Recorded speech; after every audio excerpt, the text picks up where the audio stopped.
Au nom de Dieu clément et miséricordieux, mes chers amis, aujourd'hui, le monde se trouve à l'aube de véritables mutations. Lorsque plusieurs pays puissants à travers le monde s'arrogent seuls le droit de veto sur la base de leurs propres intérêts et lorsqu'ils se donnent le droit de prendre des décisions pour le reste des pays du monde, à ce moment-là, la totalité des lois et des valeurs humaines peuvent être piétinées. Eh bien, aujourd'hui, nous avons compris que ces pays qui, depuis un demi-siècle, soutiennent le sionisme, le régime sioniste, et qui se présentaient comme une majorité, ne constituent en vérité qu'une petite minorité composée de quelques dizaines de pays. Le deuxième événement aujourd'hui, ça a été de mesurer l'intolérance des pays qui se présentaient comme tolérants depuis des lustres. We seek instead engagement that is honest and grounded in mutual respect.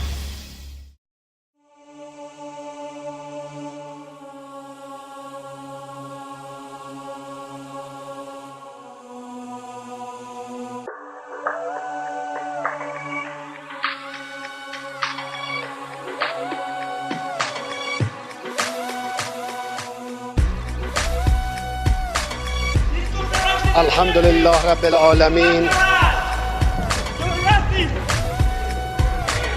Racist! You're racist! You could not fight against racism!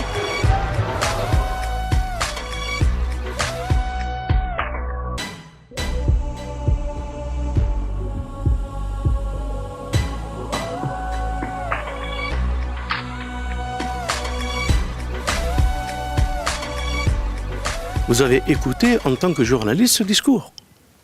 Qu'est-ce qu'il y a d'antisémitisme dans ce discours? Rien. Cher monsieur, la France est occupée par le sionisme. C'est ce sionisme que De Gaulle a pointé du doigt, et cet attentisme. Nous sommes là pour libérer la France. De la même manière que cela a été fait. Après la Deuxième Guerre mondiale, sous prétexte des Juifs qui ont été victimes et l'Holocauste, des armées ont occupé d'autres territoires et des transplantations ont été effectuées, des peuples ont été transposés à partir de l'Europe et d'autres pays.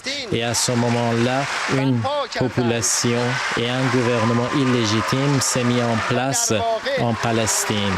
Et en réalité,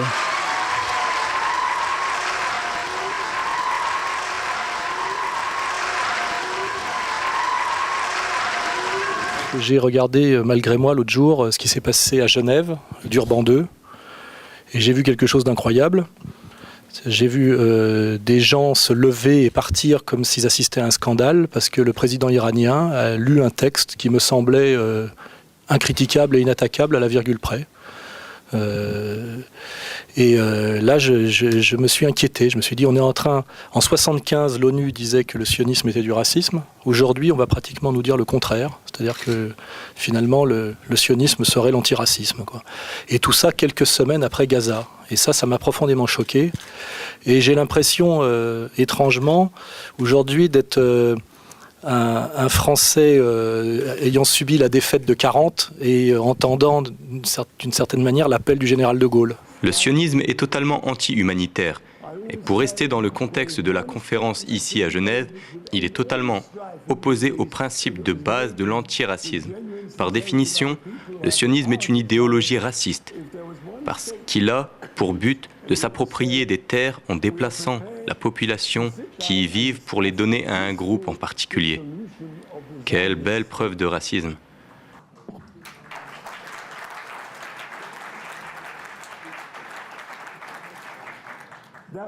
Le judaïsme prêche la compassion et le respect pour les voisins, le respect de ce qu'ils possèdent, le respect de leur demeure et bien sûr de leur vie.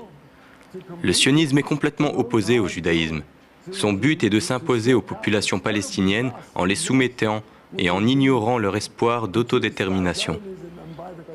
Eh bien, aujourd'hui, nous avons compris que ces pays qui, depuis un demi-siècle, soutiennent le sionisme, le régime sioniste, et qui se présentaient comme une majorité, ne constituent en vérité qu'une petite minorité composée de quelques dizaines de pays.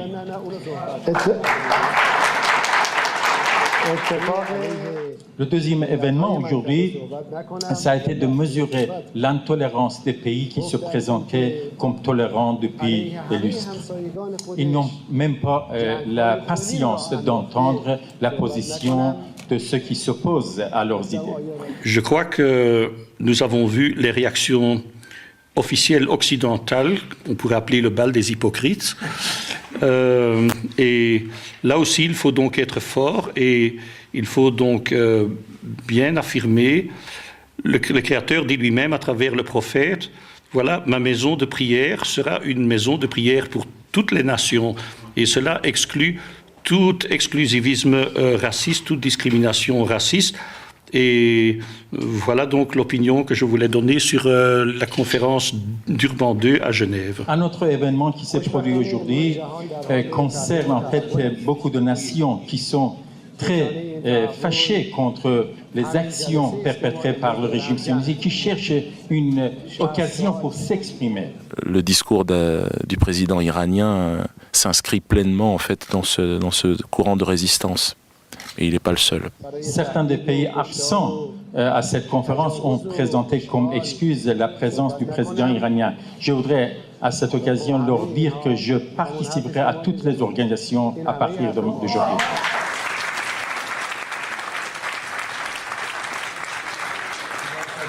Notre but a toujours été, depuis le début du sionisme, d'expliquer au monde que le sionisme en Israël est contre le judaïsme.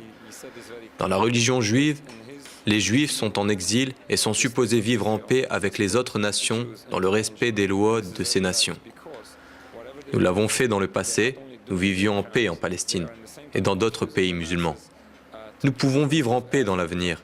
Nous en avons un bon exemple en République islamique d'Iran, où est présente la plus grande communauté juive. Les Juifs qui vivent là-bas sont respectés de tous, en particulier des dirigeants politiques, ainsi que du président.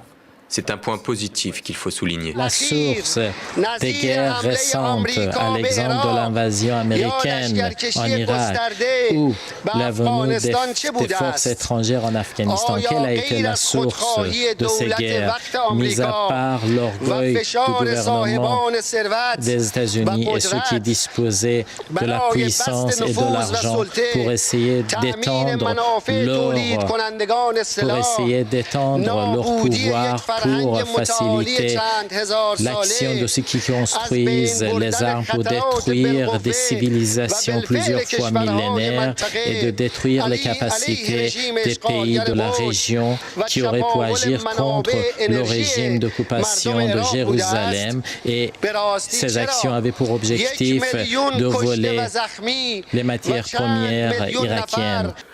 Vous voyez les crimes que le sionisme a commis depuis 60 ans. Et parce qu'il y a eu quelque chose en Allemagne avec une histoire, et bien sûr très lourde de conséquences pour le peuple juif, vous acceptez tout ce qu'il fait et vous vous taisez et vous avez peur. Vous serez vous-même, si vous ne prenez pas aujourd'hui vos responsabilités, des Palestiniens en France, des étrangers en France. Et la dernière phrase que je voudrais prononcer en guise de remerciement à votre adresse.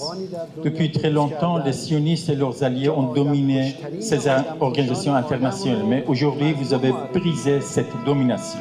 Aux urnes citoyennes.